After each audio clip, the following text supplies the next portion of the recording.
Thank you very much. It's good to be here on the program for the first time. I know. And I love the spirit of this program. Thank you. It's dealing with the most important part of my life, and that's women. Wow. My wife is number one.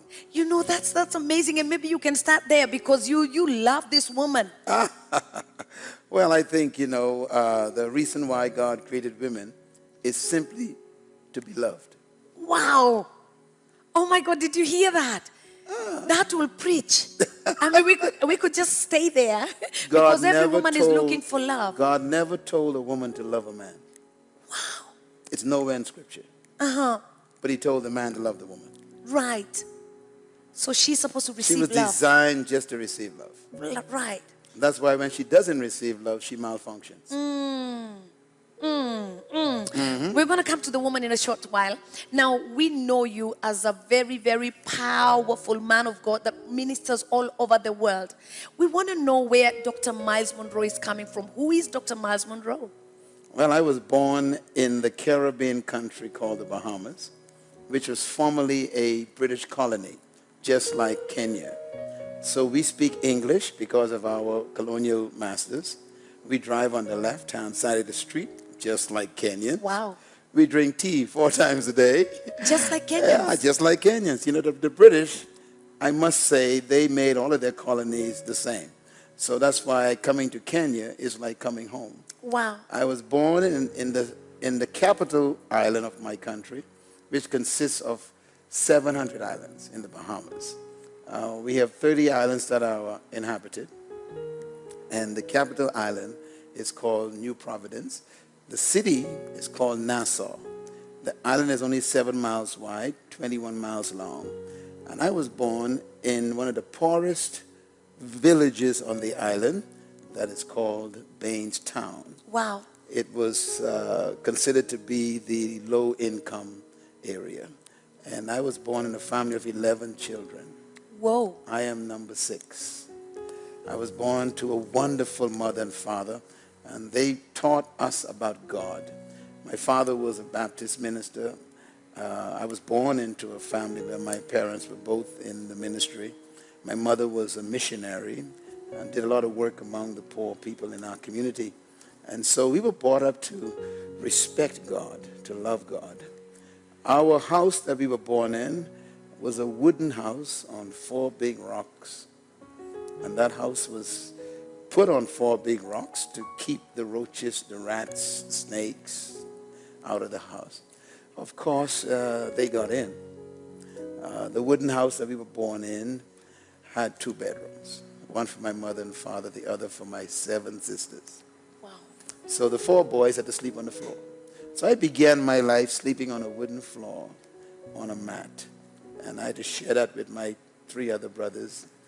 And of course, we grew up fighting mosquitoes, roaches.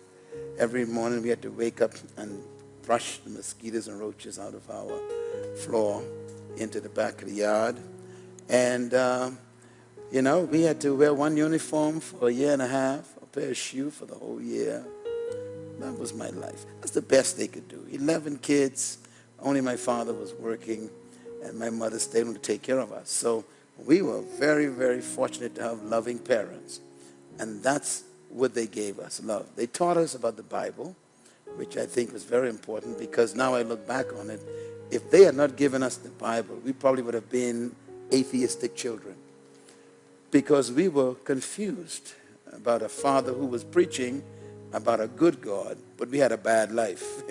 He preached about a rich God, but we had a poor experience. So we were having contradictions. And so at age 13, I sought myself. I tried to find out about myself. And at age 13 is when I actually discovered God personally. And that was outside in the bush on the island one night when I was crying out, trying to find out why was I born, who am I, why are we poor, what's wrong with black people, why am I not benefiting like the other white people who were there, and questions. And God answered my question by saying, I want you to read the 4 Gospels. So at age 14, I read the entire 4 Gospels 7 times. And it was during that time that I began to discover a Jesus that my father didn't preach. I discovered a message my father didn't preach. So I became a very curious child. I began to ask my mother and father questions about the Bible.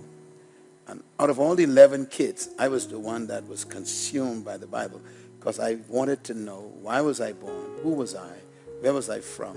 What was I born to do? Where was I going? Why was I poor? Why did life treat me this way? Questions. And my parents couldn't answer a lot of these questions. They were wonderful people. But I got my answers directly from the Bible, and I developed a personal relationship with God at age 14. And so began my life. So being born in a poor environment, I think, helped me to appreciate what I have. Today, people see me, and they see me on television. They see me walking around, speaking to millions of people. They see me, writing books and distributing worldwide. They look at me and they think, well, this was kind of a gift. It's not a gift. This is a result of hard work, testing and failing and getting up and challenges that you go through. And today, I am very grateful. I was an F student in school. It wasn't because I was not smart. It's because the teacher wasn't a good teacher. Are you serious? You were F? Are you talking about yourself, Dr. Myles? Yeah, when I was a kid in junior high school, I was an F student. Because I think the teacher was prejudiced against black kids. He was a white teacher. And said some things to us that didn't encourage us too well. As a matter of fact, the teacher told me that I was retarded, uneducable. I was a half-breed monkey. They called us names back then. And the colonial powers didn't treat us well. As a matter of fact, we didn't become independent until 1973. So most of my formative years were brought up under segregation, racism, etc. Similar to what happened here in Africa. And with all that oppression, with you being put down and called names, you still determined that you were going to rise up? Yes, I overcame that through reading the Bible. By yourself? By myself. I mean, your parents, you said your father, what he was teaching and how he was living were totally different. Yeah. But then how did you then realize that there was something deeper? How did you start digging it? Well, the reason is because I believe that God will only tell you what you want to know. God doesn't offer information. He responds to hunger. Hey. So I became hungry for the truth. And God will only show you what you want to see. So I think out of all the children, I was the one that really wanted to know answers. And when I discovered the knowledge in the Bible, that is when my concepts of myself began to change. I realized that I was made in God's image, not the image of a monkey. Wow. I realized that I was not ignorant or retarded, that I had the intelligence of God. I was made in his image, his likeness. I was just like God. I read that in the Bible and I believed it. So suddenly I realized that everything that the teachers told me were not true. So did you have to first forgive them for what they had called you? Well, I think it wasn't easy. But of course, when you begin to fall in love with God, you forgive everybody. Because the love of God forces you to understand that other people are also God's image. So you can't say you love God and hate people. Right. That's why any religion that destroys human life cannot be from the God of the Bible. Right. Because the God of the Bible loves human life. It's his image. Yeah. Right. So I forgave. And of course, I went through high school and studied by myself. I went from an F student to an A student in 6 months. Wow. Wow. Based on the Bible principles. I graduated top of my class in 1 year. In high school, I went to a government high school. I graduated the top student in the school. So I went from an F to success. In 6 months? In 1 year. In what? So it means that you had to really study a lot and to change your mind from the inside. Absolutely. And I decided to educate myself because I couldn't trust teachers anymore. Yeah. The teacher told me that I was a half-breed monkey, that I couldn't learn. So I decided I'm going to not trust their opinion. And I basically educated myself, became the #1 student. I graduated from there and I went to a school called Queens College in the Bahamas that was only reserved for white people. But we had just become independent as a black country. Our country is 98% black people. So when we gained independence from Britain and the black government took over, they began to desegregate all the white schools. And so my wife, I met her at that school. We were the first blacks to actually go to that white school. And I went to the white school with an intention to prove to the white people that I was not retarded or less than they are. And of course, I graduated from that school with my, what they call A-levels. I'm sure you heard about them. Yeah. And I actually got them before I was supposed to get them. And I was advanced. And I met my wife, Ruth, at that school. We became friends. And of course, 35 years later, we've been married for 35 years. Did you know that she was going to be your wife when you met? I didn't know, but I Yeah. thought that she was the one among all the ladies who didn't look at me. So she became a challenge. Oh my God. Of course. And Yeah, the hunter in you rose up. absolutely, you know, I mean, of course, so I was involved in a teenage ministry that we started, Okay. which was a music group. And so at age 16 and 17, we were having teenage crusades all over the country. So what you're saying, Dr. Myles, is that you didn't have time as a teenager to riot and rebel. I think what's important for young people need to really find their purpose early so that they could use their time effectively. Most young people don't know why they were born, so they use their talent and gifts on the wrong things. I discovered mine very early. I discovered why I was born when I was 13. So I was able to write my plans on paper at age 14, and therefore I was able to plan my life. By the time I was 15 years old, I knew exactly what I wanted to do. 15. And 15. So I didn't have any involvement with drugs or sex or girlfriends. I was reading the Bible constantly, and I was trying to understand why I was born. And then I formed a music group that became very well known in the island, and we wrote our own songs. And then we began to have meetings for young people. And what happened, the rest of it was history, because by the time I was 17, we had over 3,000 kids coming to hear us play and sing. And so I was a teenage phenomenon in the country. And my wife, who's here with me tonight, she'll tell you that we were very, very successful as teenagers. So we went to school and then did concerts. Went to school, did concerts. So I was an A student in school, but also #1 recording artist as a teenager. And so that's how I got to get involved in ministry as a teenager. And I told that story for a reason. All the girls, would come to our events. And of course, I was the leader of the group, so, they tried to attract me to them. Right. But this girl never showed any interest in me. So I said, I like this girl. She doesn't show any interest in me. I think if a woman wants a good husband, Yeah. she shouldn't look for him. She should ignore. She should ignore him. Even if she likes me Absolutely. from the... Come on. Just ignore the brother. Yeah. See, men like a challenge, Yeah. It's So so anyhow, amazing you would say that, because when my husband asked me out, I said no. Excellent. And he knew I was the one. Absolutely. Yeah. Yeah, she That's did the same amazing. thing. Yeah. Yeah, she told me no. See me. So I said, I'm going to get you. So I got her. Wow. Anyhow, I went to university, and that's when we separated. She stayed back in the Bahamas and went to a local school, the specialist school for secretary and administration, and I went to university in Tulsa, Oklahoma, the Oral Roberts University. Yeah. And I did 3 bachelor's degrees in 4 years What? and graduated with honors. In 4 years? I did 3 master's degree in degrees? 18 months. And today I have 5 doctorate degrees bestowed upon me from 5 universities. I went back home Out of being told that you are that I was retarded. retarded and not educable. Preach now. Preach to a woman watching us today. What? I returned home in 1980, and I was hired by the government, and I ended up being a teacher in the classroom. And then I was promoted to working with the government. I became assistant secretary in education. I worked with the Prime Minister's office, Deputy Prime Minister's office, and so I got also to taste a little bit of administration in government. I worked closely with the Prime Minister's office as well, so I was involved in understanding politics. And my wife and I got married before I graduated with my doctorate degrees. She and I got married in 1978.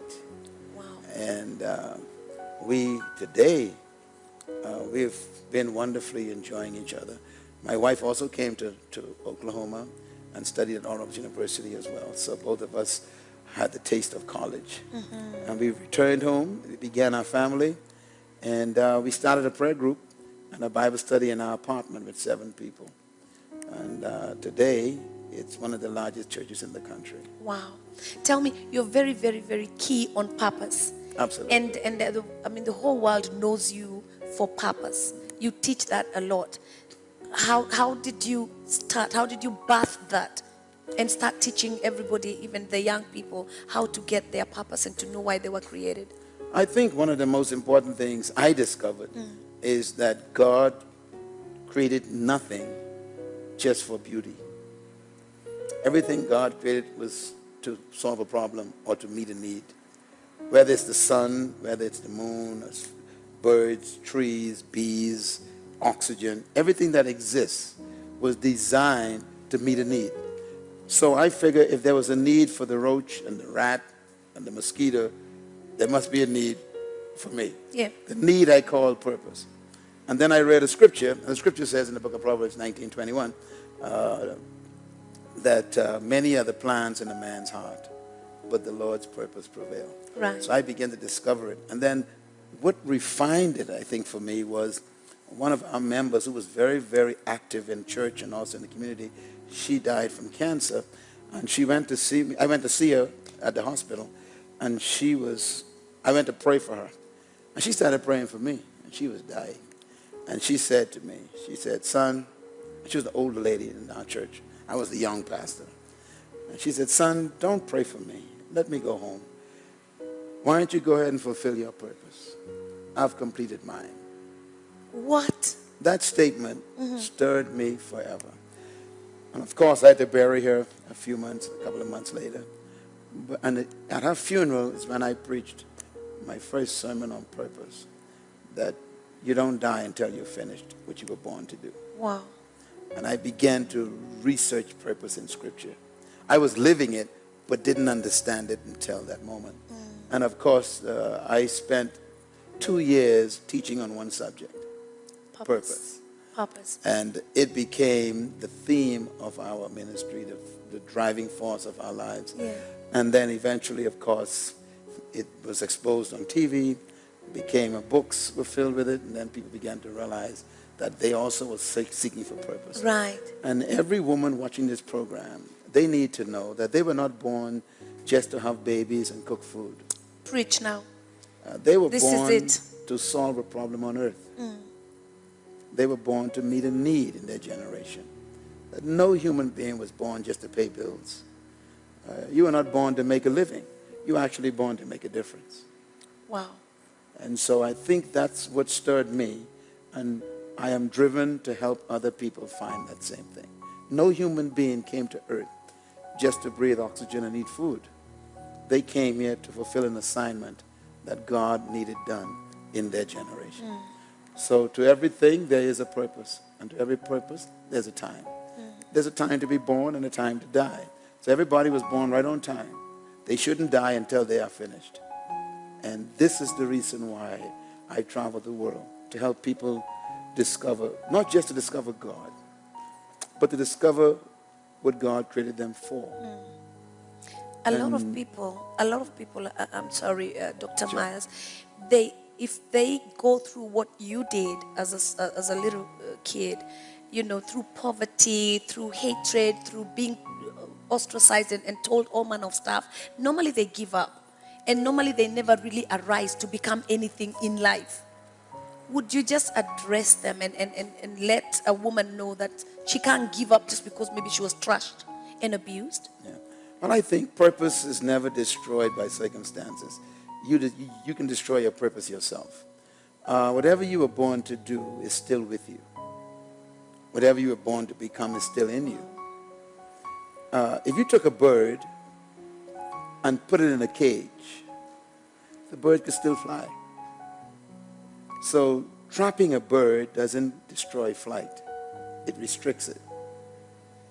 So if you, a woman today, you're trapped in a marriage, you're trapped in a job you don't want to be in, maybe you're trapped in unemployment, Maybe you're trapped in an environment where in a poor village or something. Listen, that's just a cage. You can still fly. Wow.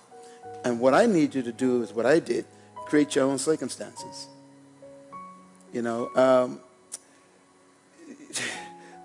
A seed always has a tree in it. If you put the seed on a tile floor, it still has a tree in it. The environment is not right, that's all. So wherever you are watching this program, what you need to do is to change your environment. And that may mean changing your friendships, your associations, change the books you read, change the music you listen to, change the people you hang out with, because whatever you are is a result of the people you are with. If you don't like who you are, you got to change the people you are with. Because people create your soil to germinate your seed. Change the books you read. So your purpose is never destroyed. It's only suppressed. Even if you make mistakes, if you are a prostitute, a drug addict, if you are a drunkard, an alcoholic, whatever it is, that doesn't destroy your purpose. It cages it. Wow. You need to be delivered from those cages so you can release the flight again and become what you were born to be. So you can actually be that woman without limits. Absolutely. You must stop limiting yourself. Limitation is usually mental or situational. It is never internal. You are always a great woman. But your greatness could be smothered by your culture, your friendships, your family, your circumstances, or the people that you hang out with. Your greatness is always with you. I'll close with a story. I went to Egypt with my wife, and we went to visit the pyramids, and we saw the remains of King Tut, 3,000-year-old mummy from the Egyptians. And in that display, they had some seeds, and the seeds were in a little display glass case. And I asked the gentleman who was on a tour guide, I said, "What are these?" He said, "These are seeds that we found in the tomb of King Tut." So I said, "Are you telling me these seeds are 3,000 years old?" He said, "Yes, they were petrified like rock. They were actually preserved." So I asked him a question. I said, "Are these seeds still good? Can they germinate?" And then he told me a story. That when they found the seeds, they shipped them to Israel to do tests on them. And the Israelis were able to take those seeds, place them back in the right environment, and those seeds germinated and produced some of the largest ears of corn and maize they had ever seen. So I said to him, "Are you telling me that 3,000-year-old seeds still have life?" He said, "It depends on the environment." So I want to say to all those watching this program, you may be 7 or 97. It doesn't matter. Inside of you, it's still your greatness. What you need is the right environment. This show today may be the environment you needed to ignite your seed. So your greatness is never gone. It's just hidden. Wow. If you're there and you're wondering, will I ever make it in life? If he made it, you're going to make it too. That one last thing I'm going to ask you is you're very, very, very key on family. Yes. Why is that? Because the family is the first institution God ever created. Family existed before government, before church, before every institution on earth. The family was first. So the family is more important than government, it's more important than religion, it's more important than churches or temples or mosques. You should never let anything become more important than the family. Secondly, the family is the only institution God created to produce the future leaders of the world, your children. The schools were never supposed to be the source of education. Your family was supposed to do that. The government was never supposed to create the morals for your children. The family is supposed to produce that. If you destroy the family, you destroy the foundation of the nation. So I am convinced that if we restore the families in Kenya, we would destroy the nation of Kenya, restore the nation of Kenya. So when you start destroying the family, you're destroying the very fabric of your country. This is why I'm very concerned about people redefining marriage, redefining sexes, redefining genders. Because when you start doing that, you're tampering with the most basic institution of your country. And if you were to dismantle the family, you basically have destroyed society. So if a government wants to build a strong country, they should spend money on restoring traditional family. And that has to do with a man or woman who produce children in the context of providing for them values, morals, and standards that are healthy for civil development. This is family. And that's why God did not begin the human race with a government, nor with an institution called a school, or even with clubs or any kind of church. He began it with the family. So restore the family, you'll restore Kenya. One last thing, the very last one. A lot of people now are really, really coming to Kenya, and they're saying all manner of beautiful things that are happening in this country and are going to happen in this country, Kenya. What's your take on it? Kenya? Kenya is no different from any other country in Africa. The time has come for Africa to lead the world. Kenya is just one of those countries. And I'd like to warn Kenyans that when destiny turns her face towards you, you must prepare yourself to respond. Being chosen doesn't prepare you. So the season for Africa has arrived, but God will not educate Africa. It must educate itself. So I want to encourage Kenyans to prepare themselves by developing their skills, getting training and leadership development, learning how to manage resources properly, because when it's time for you to lead, that's the time for you to be learning how to lead. You got to be ready. Remember that preparation plus opportunity equals success. So if opportunity comes but you are not prepared, you will fail. Kenyans should be focusing on preparing ourselves to lead the whole world, because Africa time has arrived. Wow. Wow. Wow. Thank you very much, Dr. Myles. It's a pleasure. I'm gonna let you go rest, because I know you've been so busy all this It's okay. It's my pleasure to serve you and to serve the Thank you. people watching. And remember, your greatness never goes away. It's always there. I hope today you would tap into it and expose yourself and let the world see how great you are. Wow. And Dr. Myles Munroe was so amazing at the Daughters of Zion meeting. We were so delighted to have him, and he blessed the women so tremendously.